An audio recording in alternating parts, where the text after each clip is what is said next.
Welcome to the Governors Committee, 17th of June 2025. 2 o'clock, slightly late start, apologies for that. First order of the meeting is for the election of a chairman, so I will ask if members could put forward any nominations, please. I would like to propose Councillor Marcus as chair. I have a proposer from Councillor Tim Dean and seconding from Councillor Sims. Do I have any other nominations? The floor is silent. Can I take a vote then on that proposal? And that is carried. Thank you very much. Thank you. Let's move on to agenda item 2, election of vice chair. Can we nominations, please? Thank you. In his absence, but with his permission, I would like to nominate Stuart Nixon as vice chair. Brilliant. Seconded by Councillor Dean. Are there any other nominations? Nope. So, can we have a vote, please, on Councillor Nixon being vice chair, please? All those in favour? That's unanimous. Thank you very much. Item number 3, declarations of interest. Are there any? Nope. And then item number 4, minutes of the previous meeting. I had a point of clarification from Councillor Grottick, which was page 8, top of the page.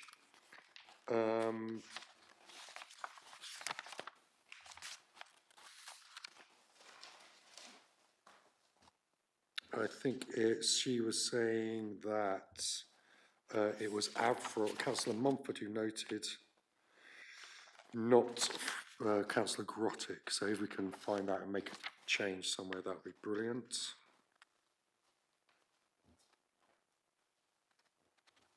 Maybe that's page 7. I can't Sure. see. Provided that someone proposes and seconds that change happens. Do I have a proposer for that? I'm happy to propose. Okay.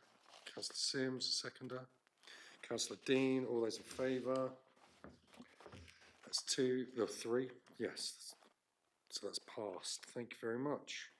I just wanted to query the last meeting because I didn't attend because I don't know, it may well have been completely my fault, but I'm sure it was a diary muck-up. I thought it was on the Monday in the diary, which I thought was unorthodox, which is why I checked, and it was on the Monday in my diary. Turned up nobody was there, and then I completely forgot to come on the Tuesday because it was not in my diary. So I don't know if it was possibly me. I am getting old, but that was the reason I didn't attend. Okay, we'll make sure that that doesn't happen again, Councillor Sims. Brilliant. Okay, so item number 5, urgent items. We have internal audits. Leah, are you happy to take this item, please? The report author isn't here to present the report. I can present to members the report, which I will take as read. It's a very short, self-explanatory report. In terms of any questions arising, the Chief Internal Auditor at Cornwall Council, who does the internal audit work for the Council of the Isles of Scilly, said he's happy to take any questions from members and to come back to you, and he does provide his apologies for not being here today. As you can see from the report, the recommendation is that the committee takes assurance from the Chief Internal Auditor's annual report and the opinion on the overall adequacy and effectiveness of the Council's control environment, that being one of reasonable opinion. So in terms of the report, I'll take it as read. I don't think it would probably be appropriate unless it were a governance related matter or some other legal question for me to take questions on it. But I think it's probably also a good opportunity just to explain to members that this function did used to go before scrutiny committee, and as a result of some of the changes imposed by the standing orders, it is now a function that falls within the responsibility of governance. So you will see a regular report come into your governance committees from internal audit. You will have further opportunity to obviously see the internal auditors and to be able to ask them questions at a future meeting. Thank you. Has anyone got any questions on this report that can be passed on to the auditor? Councillor Sims? No, I haven't actually, but basically it's a fairly beige report, and I think I'd be scrabbling to find questions to ask the auditor if they were here on that basis. So I'm happy to propose a recommendation. We don't need to add to the recommendation, but clearly we'll get a more formal and rigorous update at a subsequent meeting, I imagine. Does anyone else want to say anything? No? Do we have a seconder for that proposal? Sorry, Dan. Yes. It's linked to this. In terms of the audit coming over to governance, Leah, after what you just said, does that mean the external audit comes here as well? So we get two audits, don't we? You get the internal, and have I got that wrong? The external audit goes to full council. Yeah, so it does go to full council still. It's just internal audit that comes here, which went to scrutiny. Yeah. That's why just clarification. Thanks. Cool, okay. So Councillor Blackwell seconded that. So can I have a vote, please? All those in favour of the recommendation? That's unanimous. Thank you very much. So we'll go on to agenda item number 6, draft annual governance statement 24-25. Leah, this is yours. Thanks, members. So this does link in somewhat to your previous report. So this is the draft annual governance statement for 24-25 as it's backwards looking. So the reporting period is from the 1st of April 24 to the 31st of March 25. It is a legal requirement to have an annual governance statement, and it does form part of the council's documents which form its statement of accounts, which will be externally audited later this year. So the annual governance statement, there is a raft of best practice documents on the production of an annual governance statement, the main one being the Sit for Solace guidance from 2016, delivering good governance in local government. But that has also been bolstered recently last year by the Local Government Association document, which is called Improvement and Assurance Framework for Local Government. In terms of the Sit for Solace guidance, in section 4 of my report, I set out that guidance sets out 7 core principles, which are principles or behaviours that the council has to self-assess itself, its performance throughout that reporting period against. So how the annual governance statement, which is contained in Appendix 1 to your report, is set out, is Section 1 basically puts the annual governance statement into an Isles of Scilly context. Section 2, you will see, sets out in table format those 7 core principles, and then in the right-handed column against those principles or behaviours is where the council self-assesses over the course of that preceding year things it's done or things it could do better against those principles. And then in section 3 there's an assurance section, and that gives an opportunity for the opinion of internal audit. And just going back to the previous urgent item, that's why that was brought alongside my report, so you could see that for the period 24-25 the opinion of internal audit is one of reasonable assurance. And then it provides an opportunity for external audit. That obviously will be added in later when this returns to you as a final document. And then in section 4, again, a requirement of an annual governance statement is it's the opportunity for the council to highlight any issues which it sees as significance in terms of governance. And you'll see there that I've highlighted an issue of the council ensuring its policies are up to date. So that is something that was highlighted by external audit in the period 23-24. I've picked it up as part of the self-assessment of the annual governance statement. So what I've set out there for members is some of the work that's been undertaken during 24-25 to update policies and procedures, and some further work that is underway or planned for 25-26. I think that's the main salient points. Obviously happy to take any questions. Councillor Sims. Yeah, page 23, the 5 boxes there. Transport and highways, I mean, that is woefully out of date. You know, in 2021, we secured government funding to bring major improvements to the shipping transport system. Well, it was a party and nobody turned up, wasn't it? So obviously that needs to be looked at because it's way out of date. But on a very positive note, in that particular section, there's no mention of roads, which is because our roads are basically still extremely good and we don't really have any potholes. I mean, every other authority in the country would, there would be potholes all over that. So there's just a bit of positivity with a negative start. Thank you. Has anyone else got any questions? Councillor Dean. Yeah, just on the last section, the actions. It says that the chief executive and the monitoring officer are taking that role to look at the policies. Who was supposed to do that? So What's the vacancy post? thanks, Councillor Dean. In the report, I will just taking myself to the page.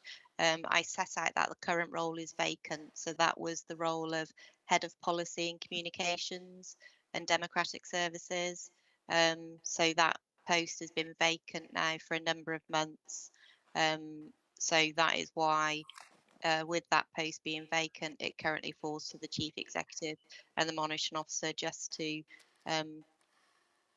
have oversight of that piece of work being undertaken. I guess the follow-on question is, where are we with recruiting to that role? I don't know if you all know the answer to that or if that's a question for Russell. I think that's probably a question for Russell. Okay. I was going to ask again about the policies. I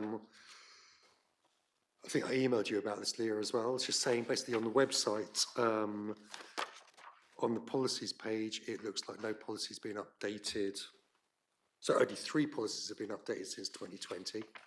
That's obviously not the case. So can we just make sure that we're updating stuff on the website as well? And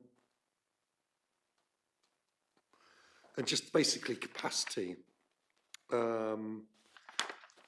We were, I think, like 2 years ago in the Governance Committee, we were shown a work plan. We were promised a work plan and an update every 6 months about policy updates. This hasn't materialised. Can we make sure that this happens this time and that we've got a work plan and we see and we can measure progress on how those policies are being updated?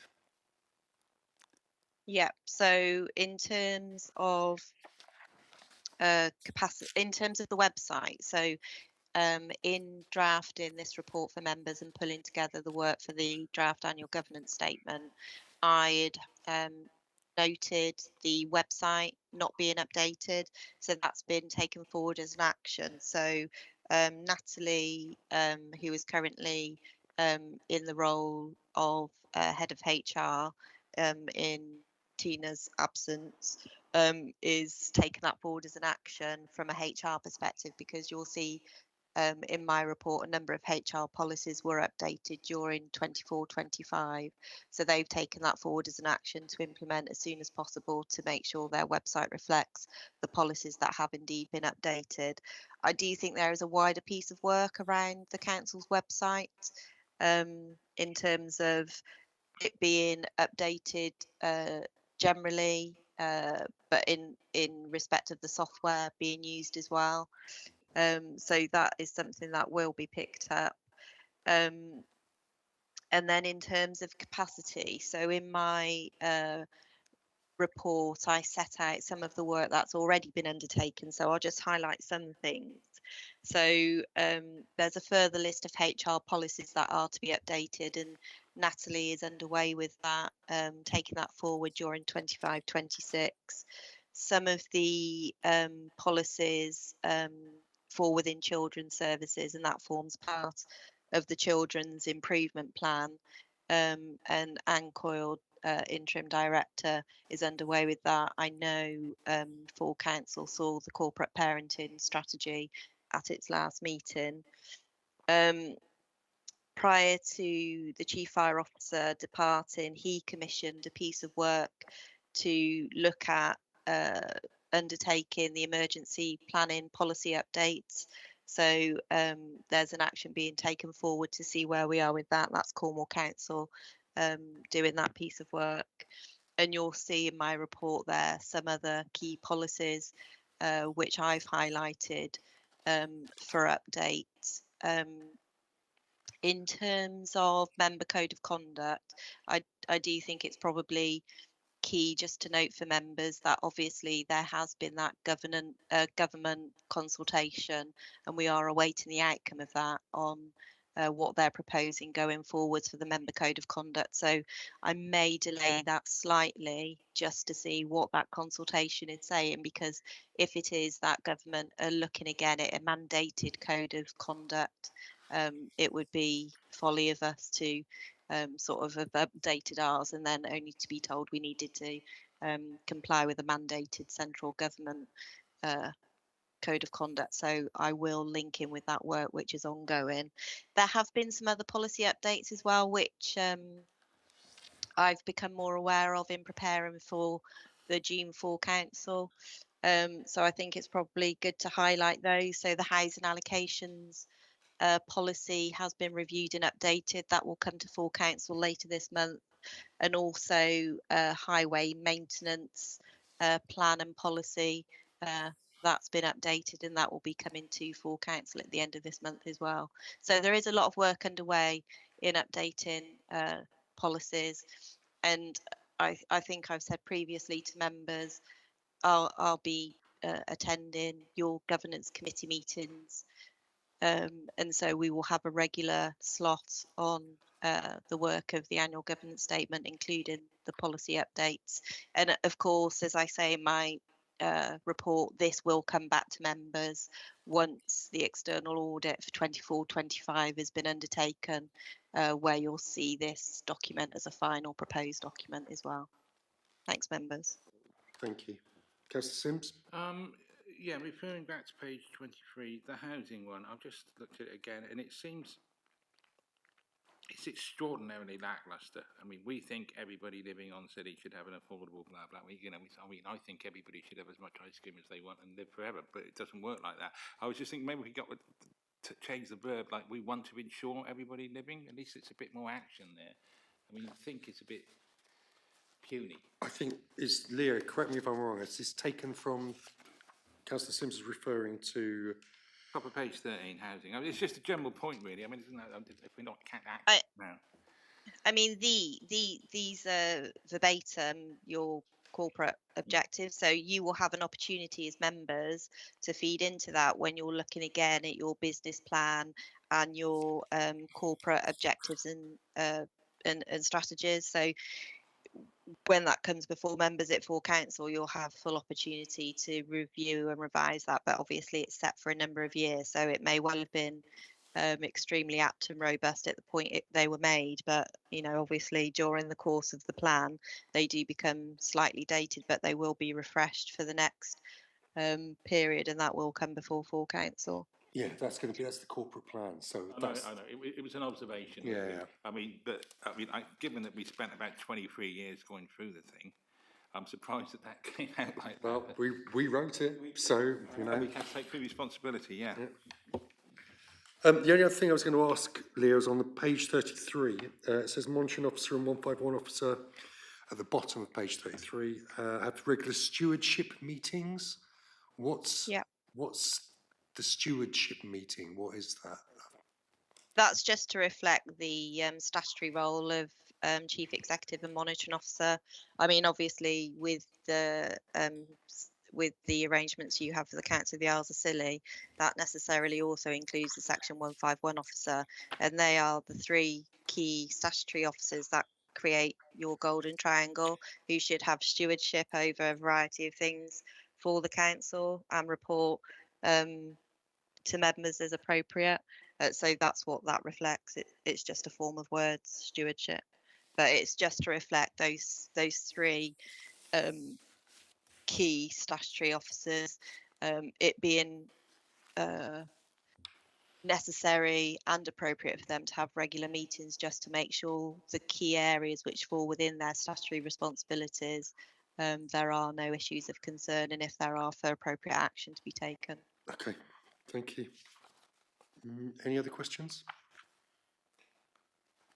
Councillor Dean. Yeah, just a very quick question, really. There was on page 29, it says that any breaches or potential breaches of the Code of Conduct you undertake the assessment and then reviewed by a panel of the governance committee. Has that ever happened? Have I missed something? I wasn't in the governance committee in the last term, so I don't know if that's ever happened. So previously, I think it fell to scrutiny committee. It definitely, we've had no formal code of conduct complaints during the reporting period, which is 24-25. I do know that you have had one previously when Simon Mansell was monitoring officer, where he did do a report and that went to scrutiny committee, and then the outcome sits on your website. Okay, so that's under the governance committee now. That's fine.